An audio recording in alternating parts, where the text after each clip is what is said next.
It's 6 p.m., so I will now call this August 27th, 2024 regular meeting of the Wenatchee School District School Board to order. We will begin with the Pledge of Allegiance.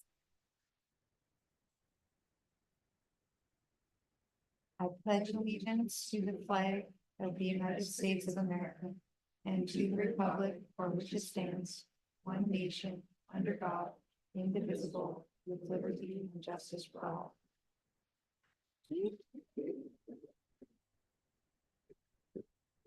Esta junta se lleva a cabo en inglés, pero contamos con servicio de traducción si alguien gusta hacer un comentario público o recibir explicaciones en español. Por favor, indique su necesidad.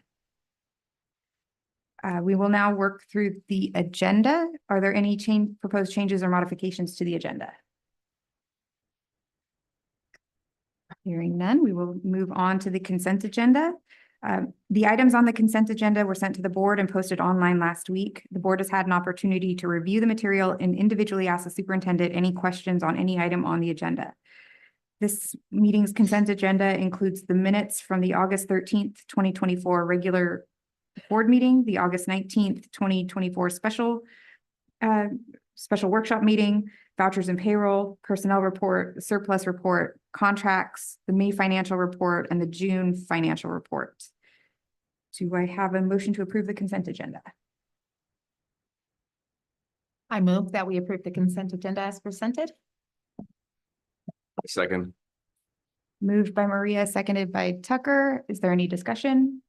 Do have a kind of a surprise discussion. My agenda just shows the 24th, not the 19th. And I just glanced at that and only see the 24th posted. Oh, you are correct. The Technicality. 8/13 regular minutes. So maybe we are still waiting on the special meeting minutes.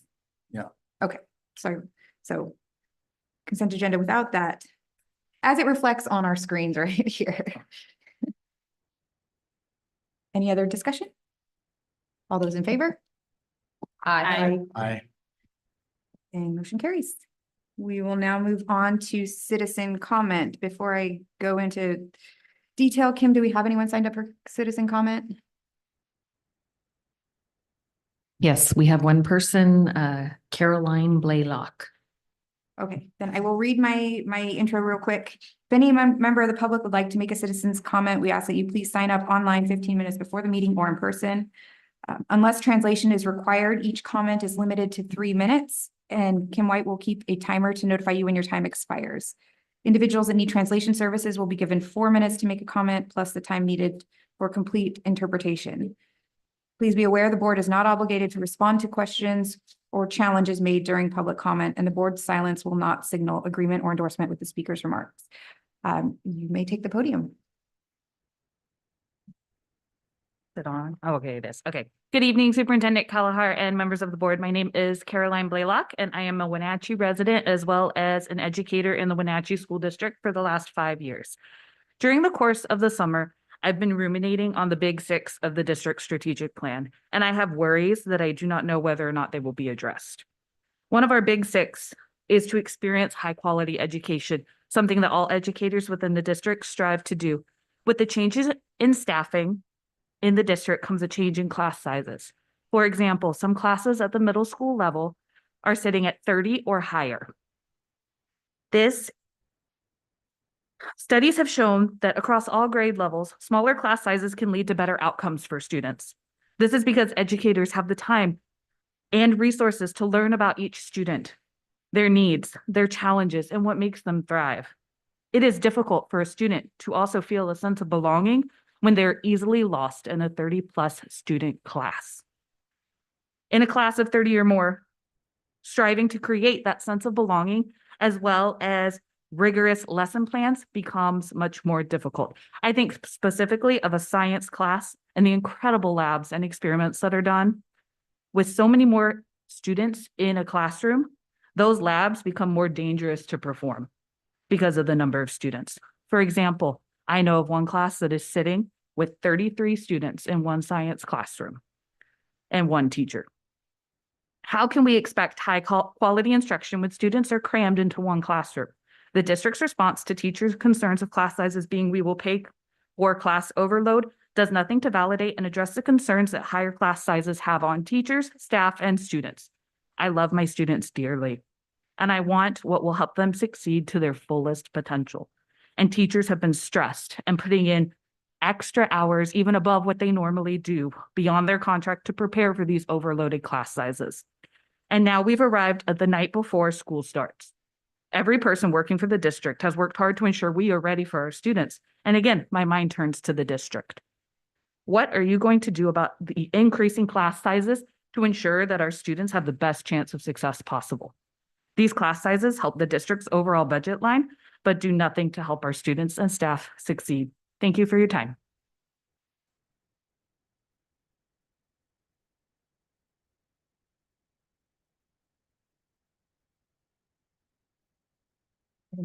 Any other comments?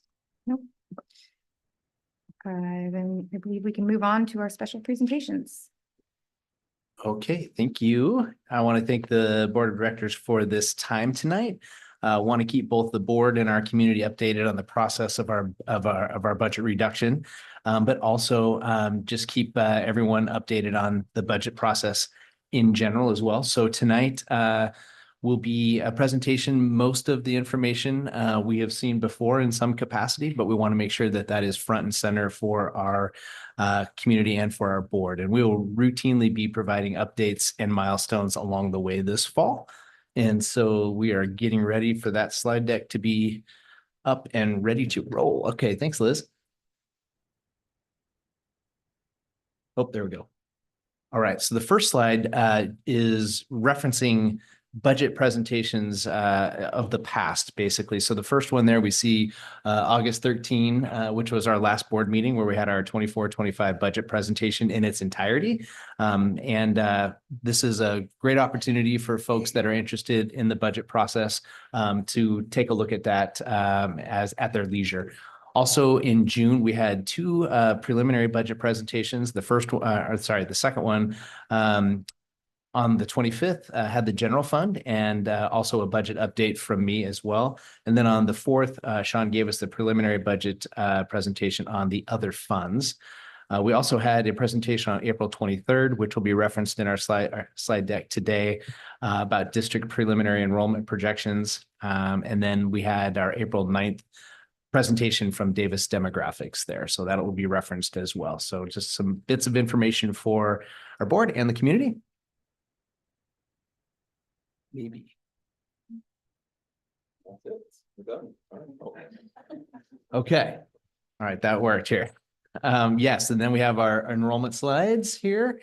And the first slide is the K-12 enrollment without running start numbers here. So you can kind of see that trajectory over the years. And you can see that for last year, we came in at 6,740 students as our grand total. We know that we lost roughly 180 students last year.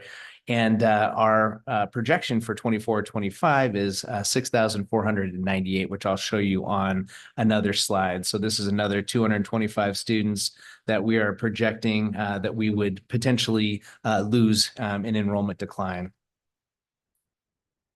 And so this slide is a smaller presentation or a smaller chart of what Sean showed at our last meeting in his budget presentation, but it really gets to the heart of the four-year budgeting process here. So it shows the 22-23 actual numbers, which I just described, and then our 24-25 budgeted numbers there. And then, of course, the forecast for the next 3 years. And of course, we are prepared, and these are projections only. We will adjust when the actual enrollment comes in the 1st of October. However, we hope to do better than the projections here, and we do anticipate that enrollment does continue to decline for the foreseeable future, but want to keep this information front and center for everyone to see. And I'm going to click through these because you have, the board has seen this information before, but I want to get it out in front of our community as well, since I know that our board meetings are maybe not well attended, but they are watched a lot at everyone's convenience. So the highlights here are in transition to kindergarten, we still see this as an area of growth. We know it's not the answer to the Wenatchee School District budget issues, but we do see it as an area of growth and new enrollment for our students, and a way to bring in enrollment early so that those students can then stay in the Wenatchee School District. In the elementary world, Can I just add also that Yeah. it's like, as we've talking about improving outcomes, adding TK also improves those. So it's not just an enrollment. yes, absolutely, Tucker. Great point. Great point. Yeah, we do see increased outcomes at that level as well. So a variety of reasons to look at that positively in our community. At the elementary level, we see here that we have a variety of classes in our system, in our K-12 system of over 500 or more students. But the number is slowly dwindling as we move through the years. And our last one at elementary is at third grade. For some reason, third grade is a little bit of a bubble year for us, but that we know that, and we're planning for that. And we see here, we have high school increasing demand for Running Start, reduces the basic ed enrollment at the schools. We also know that at the high school, we just graduated a fairly large class, and due to the Running Start enrollment, we'll have less students at the high school at the junior and senior year. In special education, we know that there's increasing demand and enrollment, and we are receiving state funding for that up to a certain point. So those are some highlights from our enrollment analysis slide there. Have we hit what percentage are we at?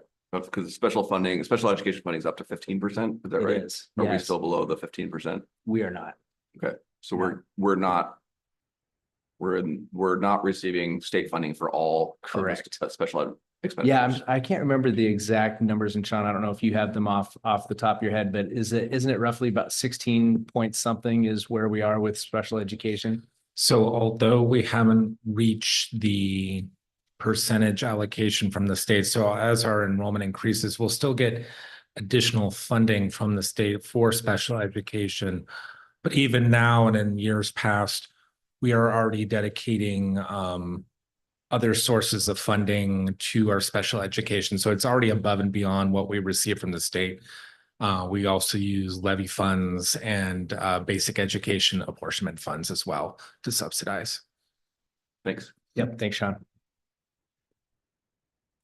Great question. We have here, this is an enrollment by grade level slide, which shows you a lot of information in a short little space of time. I think one of the important things for you to see here is the elementary school, our elementary grade band has decreased probably the greatest over time, with about 557 students as shown on this particular chart. The high school has lost some students with 264 student fluctuation there.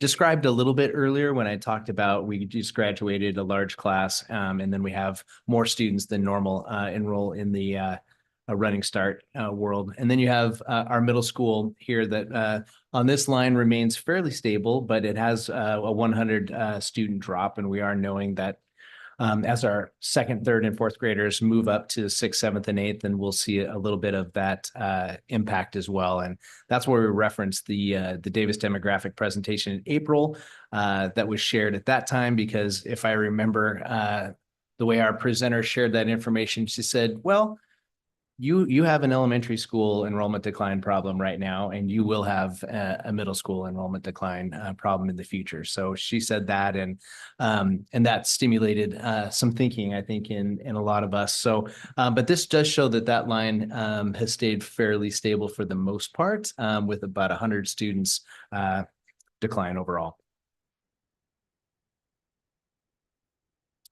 And then where are we in the budget reduction realization area when each of these pieces equal our $8.9 million? Just to go through each one of those boxes there, the Columbia closure was, we thought $2.8 million would be the number that we would reduce. The reality is about 2.7 is what we're seeing here in late August.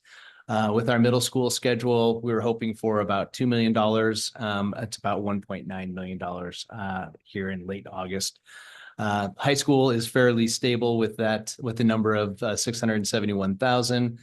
Our additional staffing number is close to $1 million there, and our materials, supplies and operating costs, those MSOCs, does equal the $2.5 million. So we're about $8.7 million for our budget reduction for the 24-25 school year. But just to give everybody kind of an update on those realities.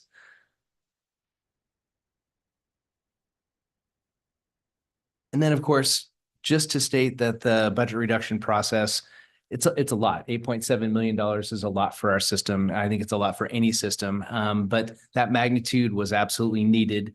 And it will ultimately align the Wenatchee School District closer to our revenues and expenditures. And then sharing this idea that the budget is not static, as we all know. It's not based on a specific place or a specific time.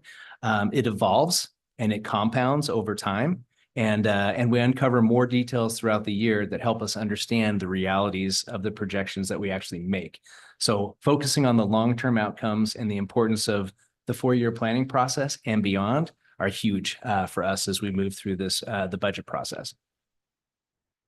And to kind of articulate that a little bit more, these points, which you've seen before, enrollment and inflationary factors, are annual issues that the district must contend with beyond the current school year. So this is part of what makes the budget concerns evolve and continue to grow. Inflation happens every year, and if student decline also happens, we have to adjust.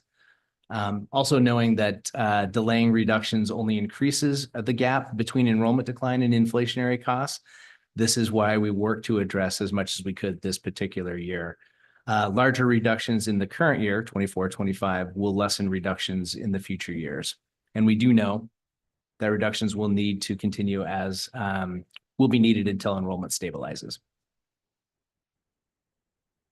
And then I want to take us back to the April 23rd school board budget update here that shows the current analysis at that time. And that is still our hope and our projection is that for the 25-26 school year, we're looking at right now between $3 to $4 million in reductions for the school district. And making sure also that all of those factors remain fairly the same as we just went through that. And we're looking to show that as our initial projections for the school year. Although I will share with you some factors in just a little bit that we'll be looking at closely to make sure that we're keeping everyone informed of that information as we move forward. And these are the factors. Let me move right into it here. So the 25-26 preliminary reduction amount based on the previous slide, $3 to $4 million, keeping an eye on our enrollment projections. As we mentioned earlier in the slide, we have we're projecting a 225 student decrease for the school year. We'll keep an eye on that. And by October 1st, we'll have a better understanding and a better idea of what that actually looks like for our system. Also keeping a very close eye on inflationary factors. What does that implicit price deflator, the IPD, look like for the coming year? That will help us as we project out what it's costs for our staffing and for our benefits. Knowing that insurance costs are fluctuating and rising. We know, as the board is very aware, that we had a 30% increase in our insurance for the district last year, and we will see at least a 20% increase this year as well. So those costs are things that we have to keep up on. We also know that we have an EP&O levy coming up in February, our education program and operational levy in February. So we need to keep an eye on that and make sure that that is something that our community supports us on and that we pass that levy in the future.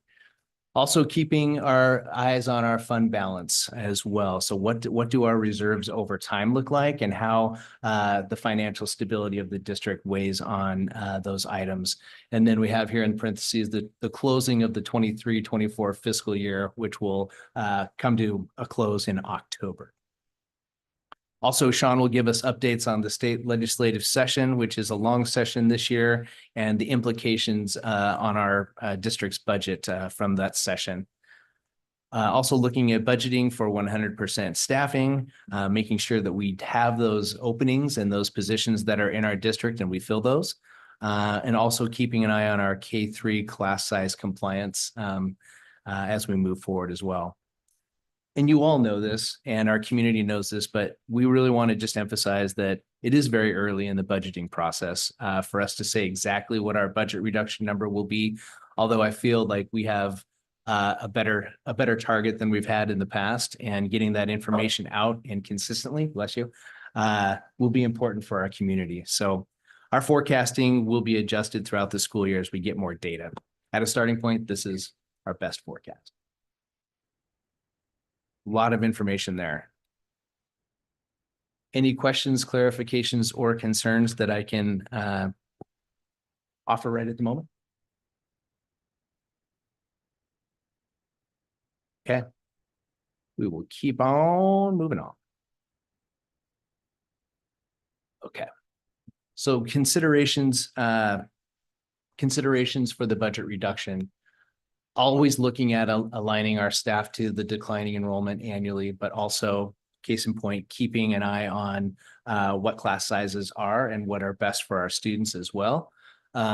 We do have some opportunities this year for some restructuring at the district office and at the cabinet level. So that's something that we'll be looking at. We have to take those opportunities when they come. We also know that we will maximize on retirements and resignations as best we can throughout the process.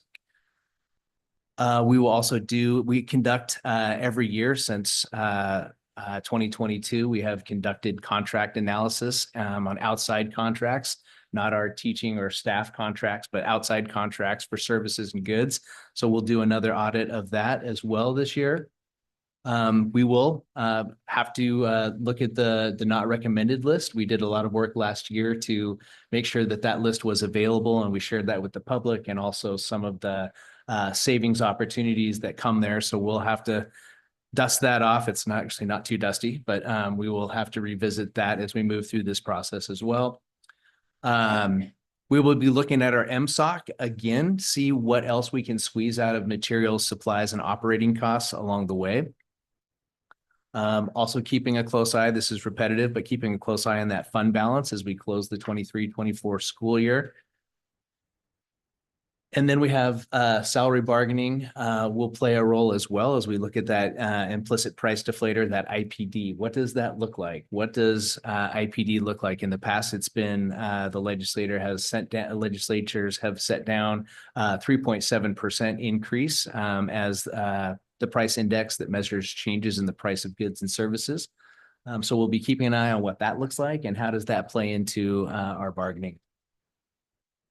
And then we need to meet our milestones, which are on the next slide. So our milestones, we are here right now, August, preliminary budget reductions, finding out the dollar amount for the 25-26 school year in that $3 to $4 million range based on students, levy outcome, IPD, and not having any significant legislative funding changes. And then we move into October, where we have a few milestones here. We have our enrollment projections updated based on our October count, which is that significant count that helps us understand exactly kind of how many students we're going to have for the trajectory of the school year. Also looking at that fund balance closeout and then updating preliminary budget reduction amounts. Yep. And then initial feedback from our leadership team, bringing in stakeholder feedback for the budget reduction process there as we reach these milestones. In November and December, we'll have additional stakeholder feedback opportunities. We'll be developing that preliminary budget reduction plan. And in January, we'll be watching the state legislative's budget session begin. And then February, we will have our replacement EPNO levy that will be on the ballot. April, the state legislative budget session will end. We'll have a lot of understanding at that point. May, the budget reductions will be finalized. And then June, we'll have our 25-26 preliminary budget presented to the board, which we kind of talked about at the beginning of this slideshow. Lots of milestones, lots of things for us to consider, lots of places for stakeholder feedback along the way, and making sure that this information is in front of our constituents. And how are we doing that? So we move into, this is another slide that that the board has seen. We have different committees and we have different people that will have the budget information in front of them as we move throughout the year on a monthly basis. So we'll have our school board budget committee, we'll have our associations or our unions, the team leads there. We'll have our leadership team, which includes all of our administrators and directors. We'll have a restructuring committee for community/district awareness and a feedback channel. We'll also have our meetings with the ESD that Sean engages in annually for the budget. We'll have board meeting updates and a budget website updates as well, so that we can have this information out in front of folks and we eliminate any elements of surprise. And these will be monthly meetings. Folks will have access to the minutes. We have some website development that needs to take place and we need to get that done. But we want to make sure there are feedback channels for stakeholders and then keeping our media relationships strong as we have made those relationships. And then finally, both the facilities committee and the restructuring committee will be looking at the Wenatchee School District for the long term. 24-25 reductions are complete at this point, and the 25-26 reductions need to address more milestones before specific planning occurs. So lots of things happening here.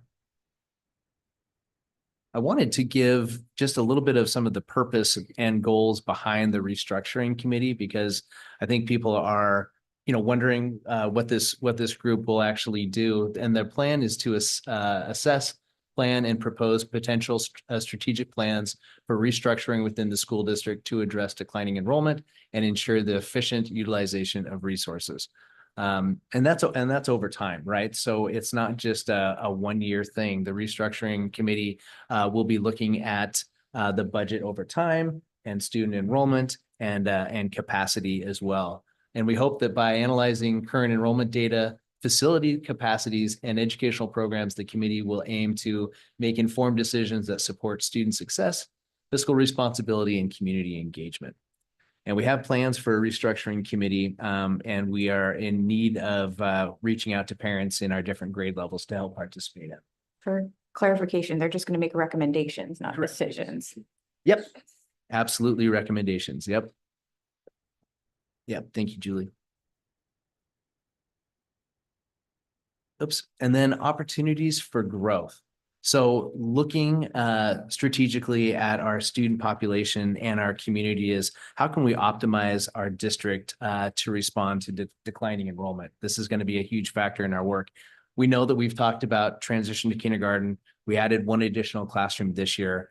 How many classrooms can we look at for 25-26? What are our options? We're still too early to decide that, but it is an area of growth. Again, it's not the answer for the budget reduction process for the Wenatchee School District. We do know that Valley Academy has experienced some growth. They had an additional 50 students registered, and they are pretty much at their capacity.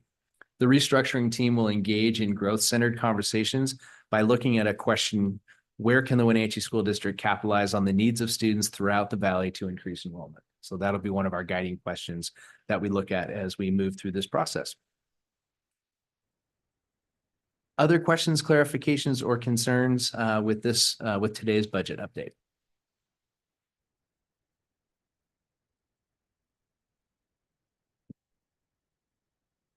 So for, I know it's kind of hard, it's preliminary, but just because we don't know what our October counts will be, but where are we sitting at with class sizes in regards to transitioning from one grade to the other? Like overall, like how many, like 400 per grade level? No, like, are we paying, as we stand right now with Oh, I see. tomorrow's classroom Gotcha. rosters, are we looking at a significant amount of overload classrooms that are at overload, or are we talking there? I mean, what are we looking at? It's Yeah. just a projection, obviously. In summary, I would look over at Kelly to see if she might have a quick answer, but I know that we are paying some folks for overload for sure. We will be paying some overload. I think people are used to smaller class sizes. So when you hear overload, it's not true overload. It's just higher than what they'd like. It's hard to tell until the kids get in because they often fluctuate significantly from where we ended last year. And so I think we'll have a much better idea, but we don't anticipate that we're going to be in significant overload in very many classes. Like, are we looking at overload in every school? No, I wouldn't say we're not overloaded in every school. We're not overloaded in every grade level or every classroom.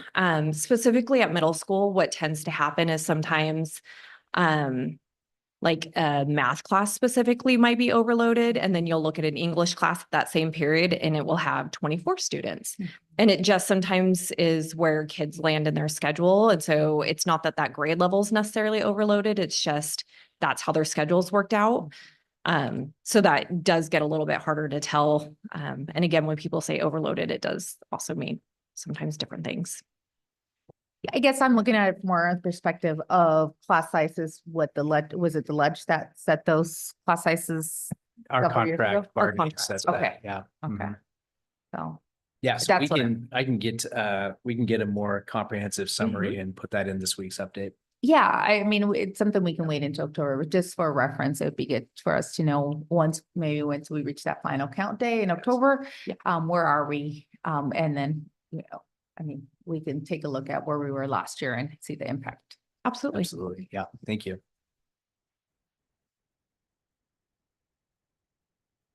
Other thoughts or questions or concerns? You are ready to hear from Mr. Tom Cooey then. So we will bring Tom up here. Thank you so much for the time this evening and allowing us to spend some intentional time on the budget, which I plan to do once a month, if that's acceptable with the board as we move through the season. Some of it will be repeat information, but we'll try to add on the best information that we have based on these milestones as we come across them. Tom, before you get started, I want to spend a little bit of time introducing you as our new Director of Safety and Security. So thank you for taking on that position. Tom comes to us with quite a background. He's a retired sergeant from the Douglas County Sheriff's Office. He's experienced in emergency management and emergency response.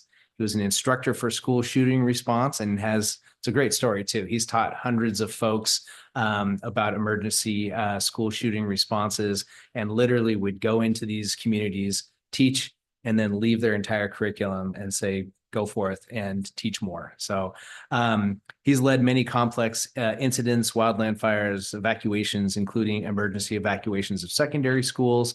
He also spent 7 years as a safety and security officer at Wenatchee High School, where he learned that meaningful relationships make up all the difference in school safety.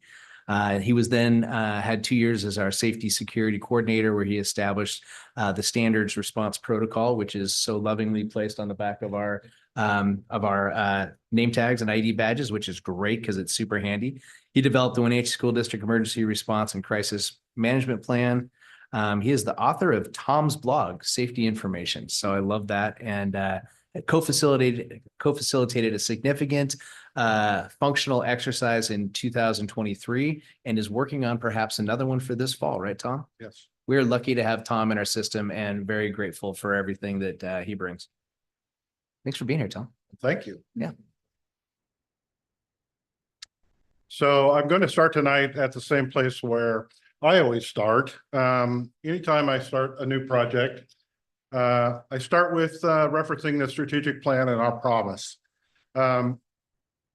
Safety is more than anything community building, and meaningful relationships and that feeling of connection is what keeps us safe and resilient. I have just a short video. Schools are expected to be safe places. So, why are school bathrooms such a scary environment for so many students? With nicotine and substance abuse on the rise, an increasing number of students feel discomfort walking into their own school bathroom, not knowing what kind of pressures they will be faced with.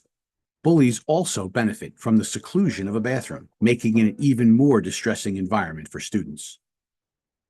And vandals can get away with destroying school property for the latest social media fad, as cameras in a bathroom would create a privacy concern. There must be a way to resolve each of these problems. The Halo Smart Sensor is built to protect students inside the bathroom and out. Halo combats bullying and vandalism by learning what normal sound levels are and alerts when a threshold above normal is detected for a specified length of time. Halo also uses a dynamic vape detection algorithm to automatically learn the environment and alert when vaping is detected. Halo is the only product that can alert and differentiate between vaping, vaping with THC, and intentionally masking vaping behavior by using aerosols to cover it up. And to ensure single-use bathrooms are in fact only single-use, districts can utilize the Halo 3C PC model that includes a people counting sensor and will alert if more than one individual is in the area, all without capturing any personally identifiable information. With all of these benefits, the Halo Smart Sensor is securing your school building in the long term and as a safe place everywhere. Protect your school building and take back the bathroom with the Halo Smart Sensor. Learn more today.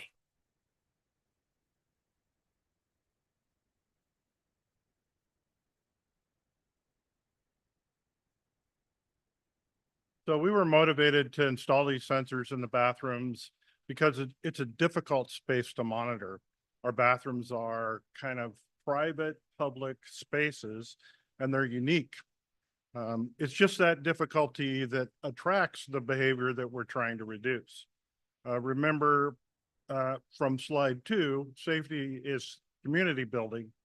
So people who want to participate in antisocial behavior are drawn to places like this. People who feel disconnected from the school community want to create their own disconnected community and at odds with the larger community. Then the bathrooms start feeling different than other spaces like the hallways or the commons. Behaviors like vaping, aggression, getting high, and vandalism make the space feel unsafe. The detectors are simply a new tool that we can use that allows us to detect these behaviors discreetly in an area that we want to feel safe. And I wanted to point out that the sensors were paid for with money from the Jewel lawsuit settlement that you guys entered into in 22. So the health sensor is pretty amazing device. It can differentiate between marijuana by detecting the THC, cigarette smoking, vaping, or masking by spraying perfume or another agent into the detector itself. The detector can actually sense a lot of things. We're not really turning on that capability because we want to kind of dip our toe into them and see how this goes first. It also has a number of safety sensors. It uses sound and pressure in the bathroom to detect gunshots. It uses also sound and time to detect aggressive behavior. So it actually learns what the bathroom sounds like day to day. And then when something is out of the norm, lets us know about that. It uses a heat signature to actually count the number of bodies in the space and let us know if there's too many people in the bathroom. And it also has a vibration mode so it can tell if it's being tampered with. It can even tell if the panel in the ceiling is being removed. So the sensors in some aspects are very smart, and in some aspects are very dumb. They don't keep any information. All they do is send out a notification when one of the sensors is tripped. So, and the notification is very simple. It's just going to give us the date, time, the location, and what sensor was tripped. The administration can then take action to investigate that. And the messages go to a group chat. So when the administrators get it, they're already in this group chat.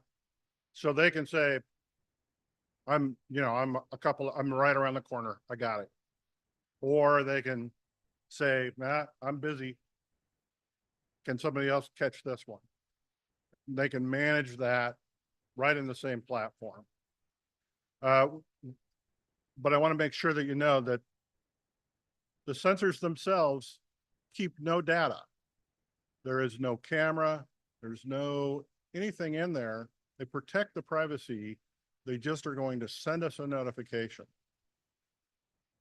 And then to help investigate the situation, we've also bought some metal detecting wands.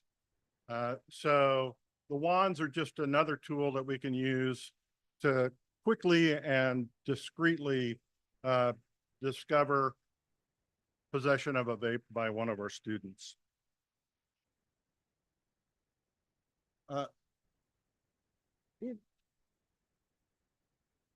So the top paragraph here, we knew that you didn't want to hear about our communication. The top paragraph is really what our expectations are for the secondary schools. And we have also a communication plan that Diana Haglund has put together. I think that the Parent Square communication has gone out. Yeah. There's also going to be some social media posts. We have a page in the Safety and Security website talking about the sensors and explaining them a little bit. We're going to have an article in our newsletter, and tomorrow I'm going to be on the radio. Talk about this too. So do you have any questions or concerns for me? I have one. So when these sensors are put in, is it like a timer set during the school hours, or is it 24 hours of the day that sensor would be going off? Yeah, no, it's 24 hours a day. Okay. And there is a time so that they don't keep tripping. So like if they detect vape, then there's a certain amount of time that we can set so that it doesn't just detect vape and then detect vape and then detect vape. Really, it's one incident. So we can set an amount of time between that. My other question is for the sound, how is it able to set up the baseline of what the sound or like aggression may be? Like sometimes kids are loud, some kids just scream. Yeah. Whatever they may want to do, so it not necessarily be aggression or someone may be in danger. So how is that determined, that baseline of what may be happening or what is not happening? Yeah.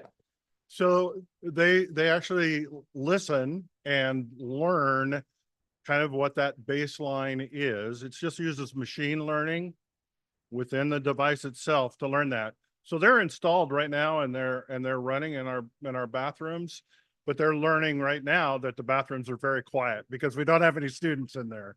So as the students arrive and the weeks go by, it will get a much better idea of the that base level of noise in the bathroom, and then we can set well, we don't set what that base level is, but we set the time. So you can go in there and you can make a loud noise, but if it's not continuously loud for an amount of time that we set, then it won't detect it.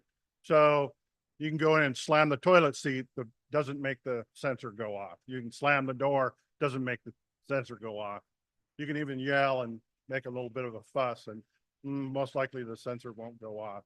It's just over a little bit of time, then we'll be able to determine. Tom, I had just a quick question. What have we done for signage? And a lot of what the vape sensors are for is to deter negative behavior. And so we have some signage that's placed out of the bathrooms. Can you tell us about that? Yeah, so we put a sign over the where it says men's room outside, right above that. We have a little sign that just says health and safety sensors in use. And it just has graphically some aggression with a circle and a line, and then vaping and smoking with a circle and a line. We just want that message to be very simple. You don't want any of your safety and security to feel uncomfortable. You want it to feel comforting, because safety and that feeling of safety is important to learning. So you don't want to ever overdo and make people start to feel unsafe. We want them to feel comforted that we've supplied our bathrooms with these sensors to help make them part of the community, like the hallways and the commons are. I have a quick question. What's the replacement like? Say somebody does try to vandalize one, do we have, and then what's the kind of the battery life or anything? What are we looking at within a year? Well, they're wired into our network, so they don't run on batteries. So they're just like the camera system. They're really wired into the same system that we use for all of our information technology in the building. So they're not collecting any information in that system, but they're powered from it. And I don't know what the experience is on replacement of them. I know that I believe we'll be getting Jewel money for, you can correct me if I'm wrong here, we'll be getting Jewel money for a number of years, right? Yeah, we receive a lump sum this year, and then subsequent years we'll have that as well. So I believe the costs of the infrastructure for the Halo sensors, we have dollars that we can help support that if anything is damaged. And do we keep a few extra devices in the event one is damaged, or? Yes, we did. I'm assuming they're at a no reach location. They're placed away from student reach. Yeah, they're on the ceiling. Okay. And most of the bathrooms have drop ceiling. A few of them have a hard ceiling. So, if you did hit it, you're probably just going to manage to raise the ceiling tile up. And you're really not going to, they're resilient machines. And then we get a notification from that. So we'll be able to respond and figure out what's going on. So I have a question in regards to the notification time, how our administrators notified. It's not so much of how, but so sporting events in the evening, the administrator on supervision, they get a notification on their device. Yes. Or is it on a computer during the school day? I guess. No. So it is. They will get it on their phone. Okay. Yeah. Okay. So they can coordinate that response right then and there. And it could be that there won't be any immediate response. And just like, we find all the time vandalism in the bathroom, and we have to kind of go back, do some investigation, look at cameras, find out who was out and about, start talking to some people about what happened. It could be that we'll work our way backwards to that too. Yeah, because it could be makes that me. we'll just make note of it and move on from that one. Yeah, because we do, rent facilities and whatnot, but then we do have a lot of sponsored sports, school events. And then there's a difference between so it's a basketball game, and then there's, I think we need to hold our students accountable, whether it's a sporting event or a school day. And then how do we facilitate, or how do we work with, if you have adults have, when there's an addiction, right? So adults are not immune to feeling the urge to vape, for example. Are we prepared how do we deal with somebody that's breaking our school policy, that's not a student? Well, we understand that adults may desire to vape, but we'd like to encourage them to vape responsibly. And, not do that in our bathrooms where our students could potentially see, and feel unsafe. So, I think, we'll be able to intervene in that kind of instance and encourage that person to take those behaviors elsewhere. But this isn't anything, new under this. This kind of activity has been going on in the bathrooms. My dad told me a story of boys leaving the schoolhouse to go to the outhouse and smoke a cigarette. So this predates indoor plumbing. So this is just another tool that we have to add to our arsenal of tools that we've been using all along to try to correct these behaviors. Well, and I thank you. I think this is money that what the district was received that's being well spent. I know there's been parents that have been advocating. I know there's board members that have been truly working behind the scenes to advocate and work with the district on this. So thank you for listening and taking that approach. Thank you as well. Thanks, Tom. Appreciate your time.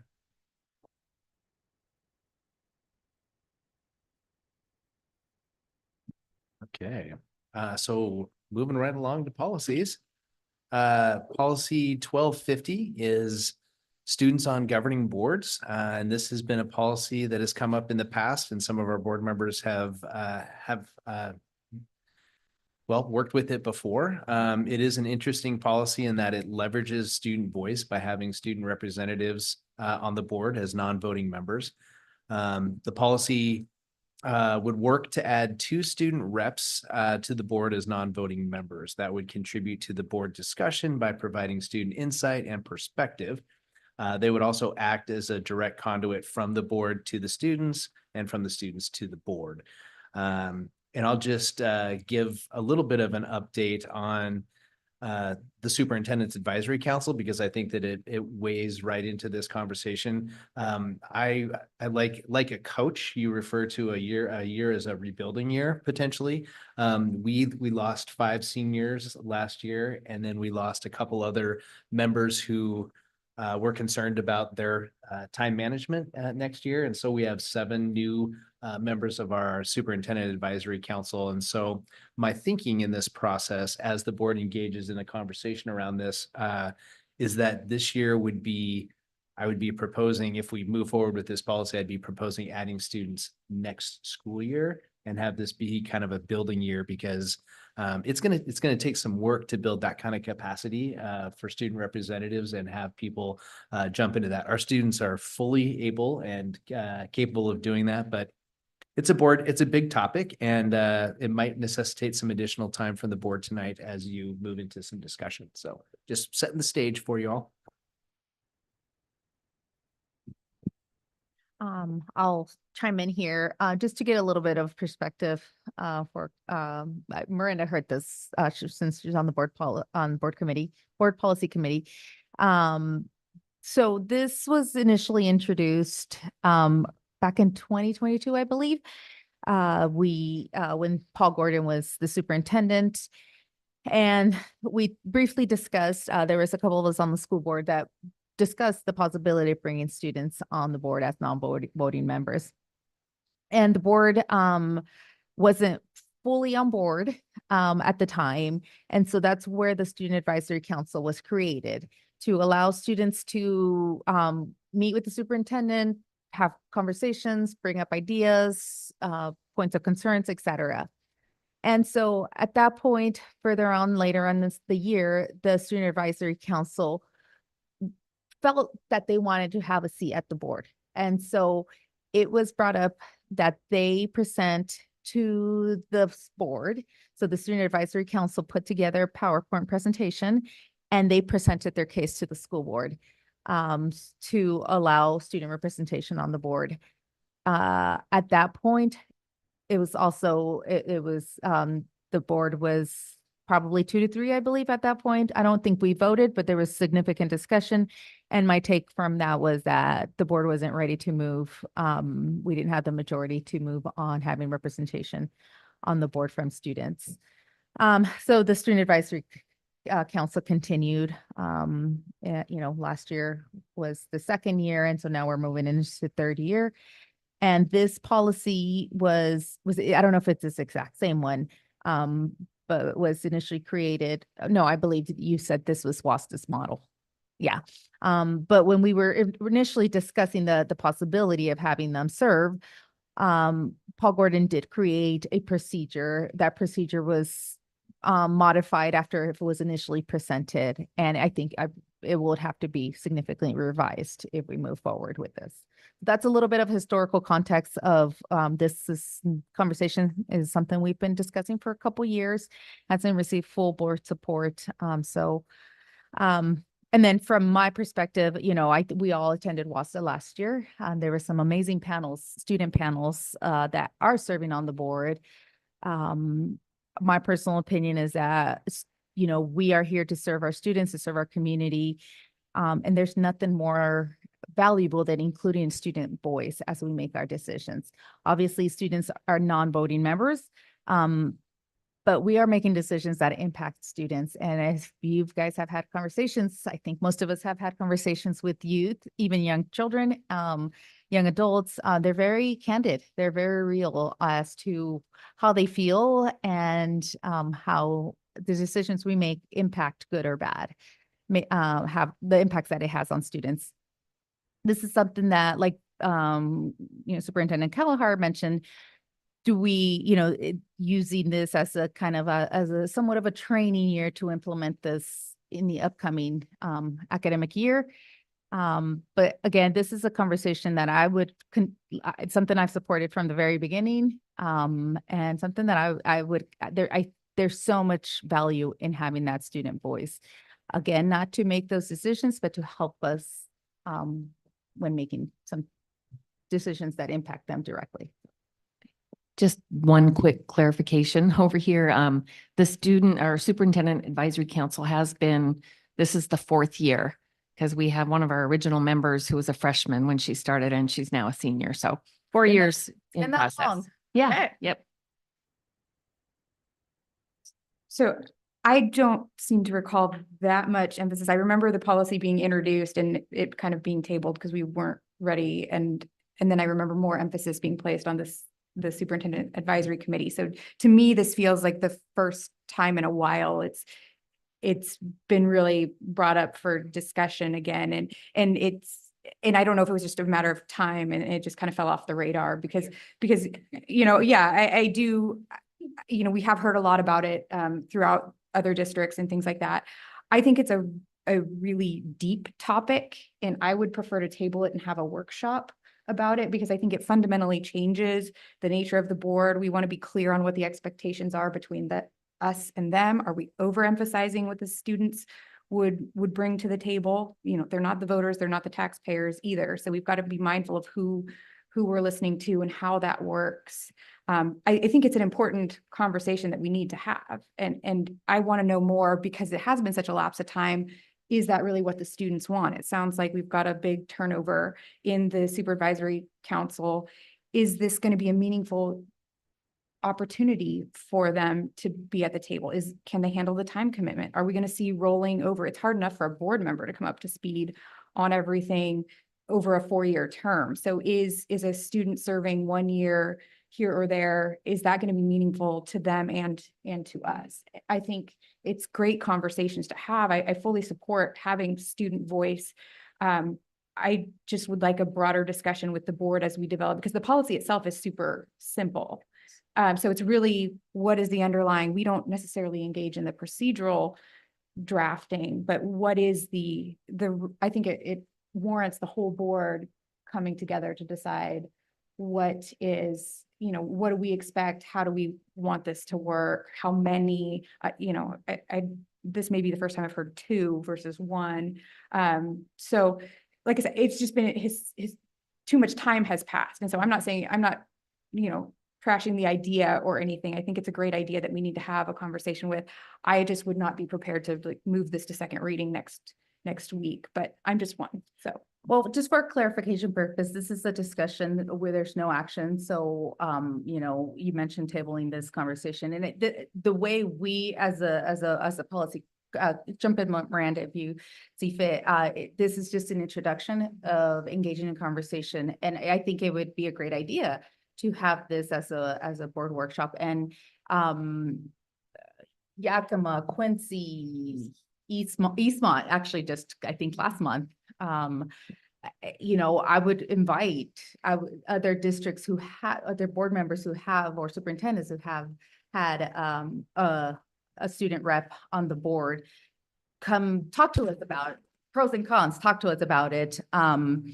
So yeah, I mean, I think it definitely warrants the discussion as presented on the agenda and then further conversation. I mean, similar to our last board workshop, we talked about cell phone use. I think that's a great idea. Yeah, I mean, that's exactly the kind of feedback I'd love to hear is let's invite some of the districts that, because some it's probably worked very, very well and some maybe it hasn't worked well. So I'd like to anticipate some of those challenges and have a better opportunity to vet it and hear about it. And is this the best way? I, again, agree student voice is important and we need to hear it. What is the best way? And so, yeah, just, like I said, I mean, I'm glad to hear that kind of the consensus is this is more discussion just to bring up the topic versus just move it into like next week for a second read and adopt it. So yeah, I appreciate it being here and I think it's warrant bringing it back in because it has been so long since we last talked about it, but I would like to maybe workshop it. No, sounds great. And then just to not echo everything that Maria said, because we did talk about this pretty in depth and from just the perspective in the short time being, I have served on this board, having the opportunity to the ledge rep committee meetings, seeing the student reps advocate and represent their schools in that perspective as well. I see that as a huge benefit for our students because not only are we advocating for the students as being representatives of the board, but we're giving those students the opportunity to network with other educators, with other board members, with other community leaders to help them in a career path or something of a peak of their interest to help them further on. That's just how I see it. And that's just another step forward of building that community network with our students and building that, I guess, go back and saying that's just narrowing that communication gap that we need to keep moving forward to make sure we can build that trust and helping students and maybe their families moving forward in that right direction. So no, I'm not saying that we need to have something in place and moving forward in a week and a half, but have a further discussion and a solid foundation plan to make this successful for students to have this opportunity. And yeah, Eastmont just passed it this last school year. I know a couple of members there were pushing for this as well. And I'll be very curious to see how that is going for Eastmont across the river. And I know Quincy has that as well. And I know it's fairly popular over on the other side of the mountains as well. So To add to that, I think Miranda and I have a unique perspective, having served as the district representative, the legislative rep for District 7. Miranda's currently our District 7 rep, right? And I served in that capacity during a legislative session. And one of the neat things is that those meetings are open to any board member. But when we are advocating, you know, when the committees are choosing their priorities and this is a bill that they want to see passed, student voice is super important. They are constantly asking for our boards to recommend students to testify at such hearings. And that student voice is powerful. Like I said, just being in a ledge session, having these discussions, being part of some hearings, it's very impactful. And, you know, yes, as board members, we do carry, our voice does carry weight. But I'll tell you, at the legislature level, their voice is a little bit heavier.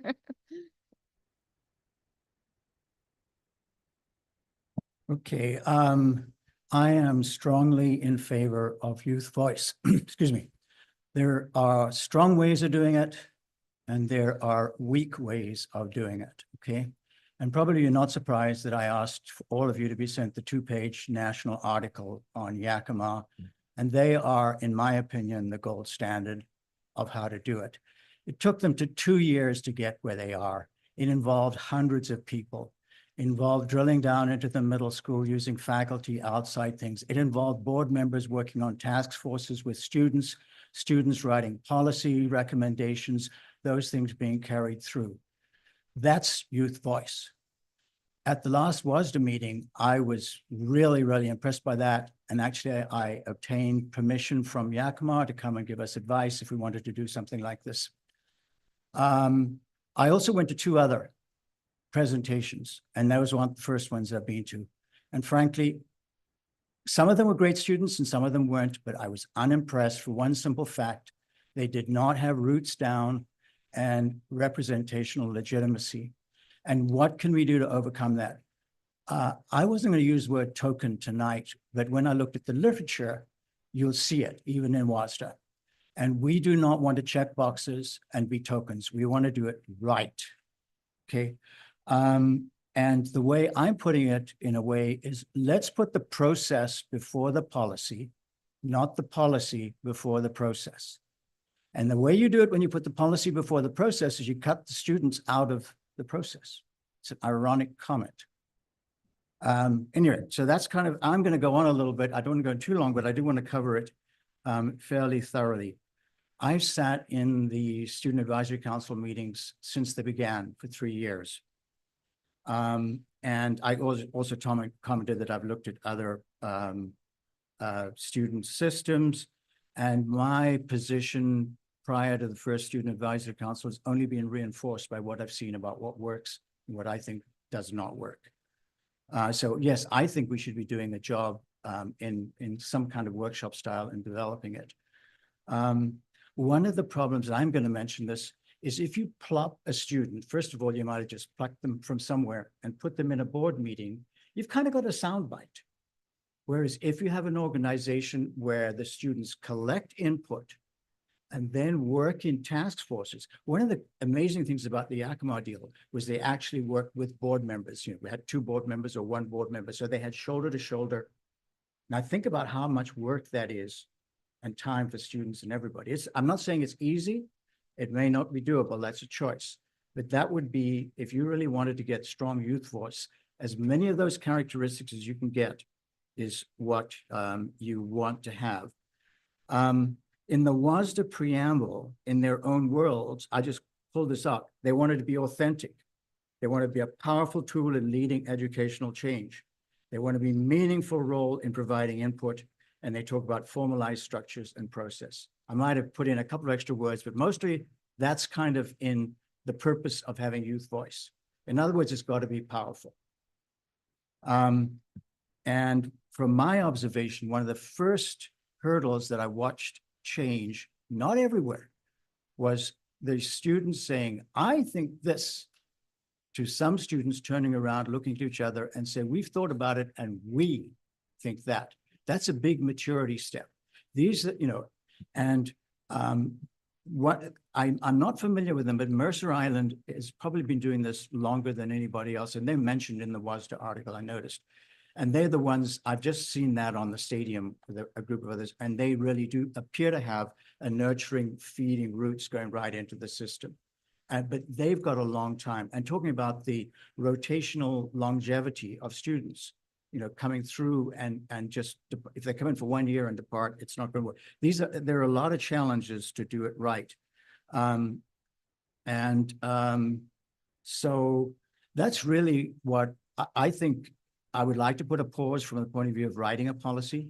I've already, as an individual, written to the superintendent that if we had major long-term workshops, youth voice would be right close to the top of my list. I think it'd be wonderful for the board to engage in something like this. And I think that's something like with cell phones where all 5 of us can talk in public and brainstorm about it and get, our students have been working on the SAC. At the opening day, 2 students spoke very formidably. I'm used to the students speaking formidably, and I want to listen to them. but you're talking about individual to individual. And I guess I don't want to say too much, but one of those people had the most penetrating insight and analysis that I've seen in 3 years of student advisory councils. So they're great students. We need to empower them. I'm sorry for, I mean, I'm on my soapboxes. I'm a believer. But there we go.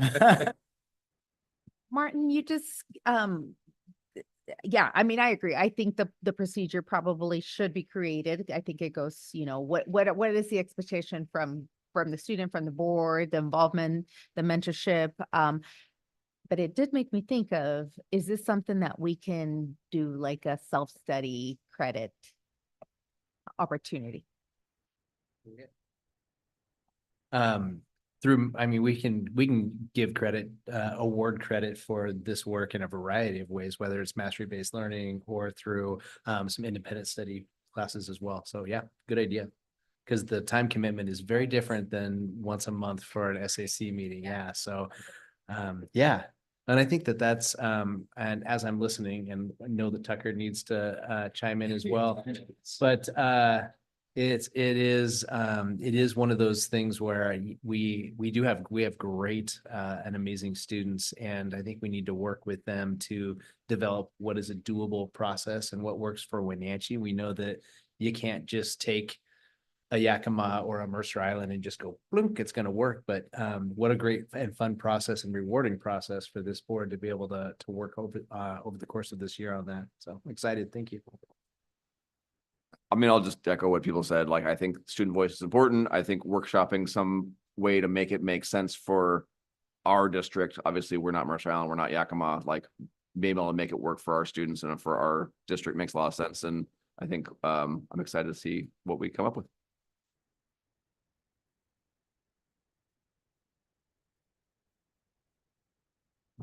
So just to summarize that, what I heard is that for now, we've had our first read on it.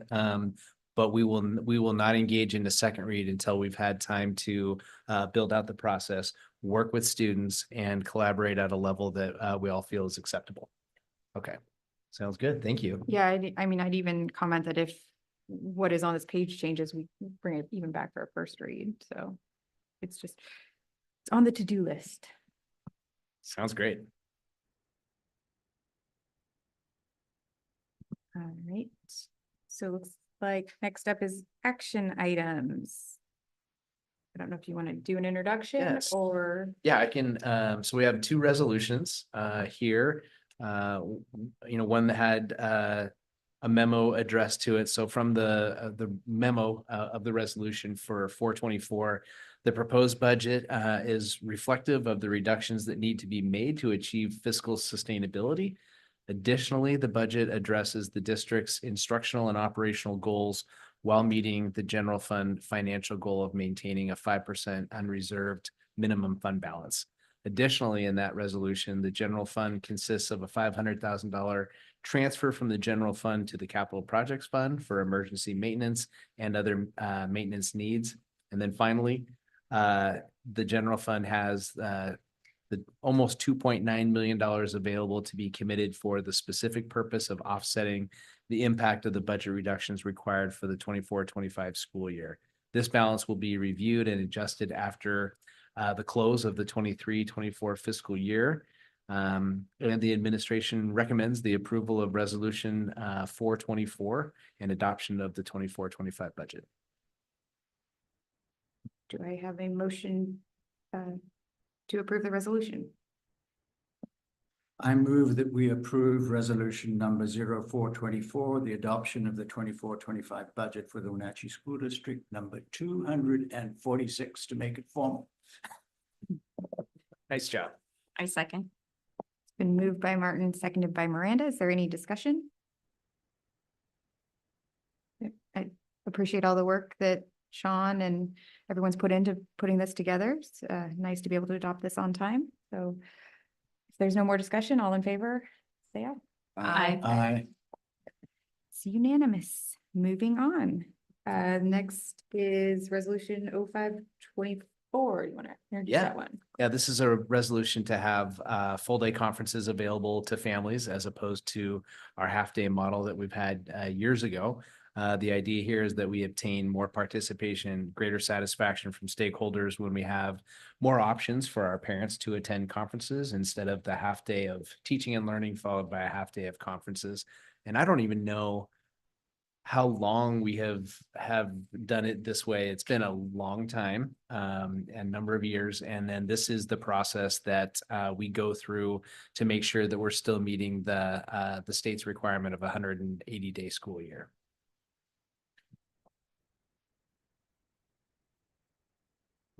Do I have a motion for resolution 0524? You're dying. I motion we approve the one they said. Crushing it.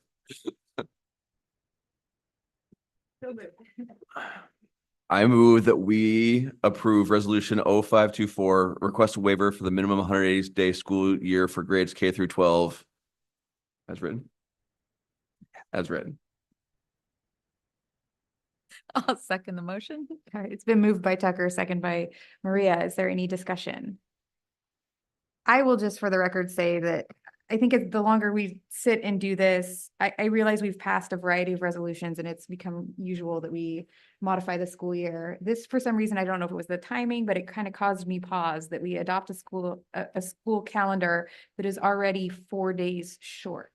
And I don't know why, absent some emergency, that this, because we have historically done this, but it maybe brought it more to my attention. And so I would like to see maybe in future years, looking at our conference schedule again, or just our calendar schedule so that we aren't right out the gates missing 4 days of education. I see the value in the full day conferences. I've also been to the schools during the full day conferences and find sometimes they're less attended than other times. So I don't know if it's moving to as needed even in the fall. I just my own beef with the timing of the conferences. I'd like to see them a little bit earlier because finding out in October that your student is missing homework doesn't always help. And then I feel like students are having problems have probably been already notified by their teachers well before October. So I know this is how we've been doing it. And it's just the longer you sit in these roles, the more the things kind of catch your attention. So I don't love that we are adopting calendars and paying teachers for 180 days and we're only doing 174 or 6 days of school. But that is my hope, that maybe we look a little bit more to minimizing some of the days off and having more days of education. With that being said, and is there any other discussion? Well, just for clarification, staff members are actually working those days. This is waivers for learning, but staff are there. Right. No, I understand that. Okay, No, sorry, no. I must have misunderstood. No. I mean, but it's just my idea is when we pay staff for 180 days, I'm thinking 180 days of teaching. I know we pay them for the conference days as well, but is there, it's a conversation to have outside this resolution or whatnot, but I just would like to see more class in classroom time. So that just, it caught me off guard a little bit. So, any other discussion? All those in favor? Aye. And moving on to superintendent report. Okay, excellent. Well, I just want to report that we had a wonderful opening day last week, and then we had some subsequent days of Principals Day as well. The theme of opening day was growth and new beginnings. The staff was there, they were present, they were ready to rock and ready to take on the school year. So that was fantastic. We had the Golden Marching Band that were there that helps increase that excitement. We had our nationally award ranking mariachi group as well. We also had the junior ROTC program was there, and we had breakfast and two trailers of amazingness from Sage Hills Church. So a big shout out to them for honoring our teachers and our staff that day. It was really great. So we also had members of the Superintendent's Advisory Council. We had Romley and Amelia who presented during the assembly, and then we had two of our new members that were there greeting staff as well. So it was great to have that presence. So just having the staff together and the students together, it was a great opening day. And then later in the evenings, Wednesday and Thursday, we had our back to school nights. So a shout out to our building leaders and staff who made the back to school nights such a huge success. Our parents and families were out. It was, I got my steps and more parking at the 4 or 5 different buildings. I was like, wow. But it was great to see everybody out there. Our parent teacher organizations were out in full force as well. And so it was just great. It was a community preparing for the community going back to school. It was really, really special. And then everyone was just on deck to help our students and the families get ready for the new year. And to point some attention to our FAQ Fridays last week, I want to thank officers Fuller and Barajas, our school resource officers, for helping talk about traffic safety and safe routes to schools. And this week, you'll see, we recorded it. You'll see this Friday, Mayor Mike Poyer and I talk about the collaboration between the Wenatchee School District, the City of Wenatchee, and the Wenatchee Police Department on their traffic unit. So I'm not going to give any spoilers. Just wait till it comes out on Friday. So, and then finally, school starts tomorrow, and we're very excited. And I know parents are excited. I know students are excited. We are excited as a district. So let's do this. Thank you. Board communication. I will start at that end this time. Well, so I got the opportunity last week to meet with Rob, would go tour the softball field and like what it currently looks like. They were just laying out the foundation for everything to get ready for the turfs, which the turf arrived today. So I'm hoping in the next week or so we can have the opportunity to go tour softball fields again. And it's my understanding the field itself will be ready in the couple weeks for fall ball for the girls, but the stadium itself won't be necessarily quite ready, but the field will be ready in itself. So the kids can practice. So I'm pretty excited to see what that will look like. And I attended my first opening day last week at the high school. That was very overwhelming. It was a lot. It was amazing to see everybody together. I loved the mariachi. I loved the band. I loved it all. So it was pretty awesome to see. So yeah, I'm excited to see the kids go back to school, and this will be a pretty good year overall. I don't have anything to report. I just want to say welcome back to our parents, students, staff, administrators. And just recognizing that, students are going to be going through some changes tomorrow. Our 5th graders going to 6th, 8th to 9th, but especially our Columbia students who are going to be experiencing a new building, new teachers, new administrators. We're thinking about every one of our students, our staff, and here's to a great year. I will echo that. Like, thank you for all of the staff, parents, kids who've put a lot of time and effort and thought into what tomorrow's gonna look like. And know that we're excited for the year to begin. And I think it's gonna be a great year. Opening day echoes going back and forth across the canyon, but I think it's really important to each of us when we want to wish all the students and all the employees well as you start this new academic year. I had an enjoyable 3 hours sitting in on the back of a professional development for strategies that went deeper into reading and writing components that are essential for multilingual learners and excellent for all. And it was really educational for me and very well performed. Now, I know that we're trying to use internal employee trainers, and to see them do such an excellent, entertaining, right on the money professional job was amazing. And I just want to give kudos to everybody for that. And at an individual level, one of the interesting things is in one of the 30-second breakouts, I, by accident, walked into 2 IEP teachers. And it was interesting to listen to them explain how the same techniques that we where reinforcing multilingual having covered gaps were also helpful in the special education zone. So that's the kind of thing that I thought was a little bit interesting. And I also went to Newbury on back to school night. Yep, but it was like the fair. They were outside. Fortunately, it wasn't a hot day. Teachers on like booths selling joy, and parents and kids storming in with cars parked all around. It was definitely a celebration and fun to be there. I just want to add, thank you for mentioning, Tucker and I had the opportunity to meet with Heidi Busk and Corey, Superintendent Kelleher, to learn more about multilingual learners. And I think you rounded up, you showed up to the training. We attended the informational meeting. So I just want to remind everyone that the Youth Sports Spectacular will be on September 11th from 6 to 8 at the Apple Bowl.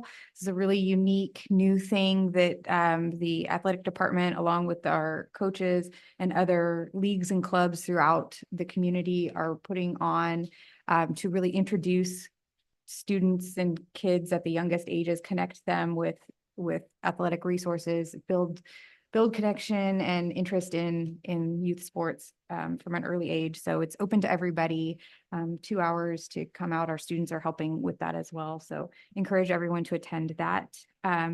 Also just want to give a big welcome back to students and to the staff. I know tomorrow is going to be a likely stressful day for parents, teachers, and students transitioning to schools especially, but it's hopefully going to be a fun day. It's been a pretty short summer, it feels like, but I know they'll be excited and anxious to come in.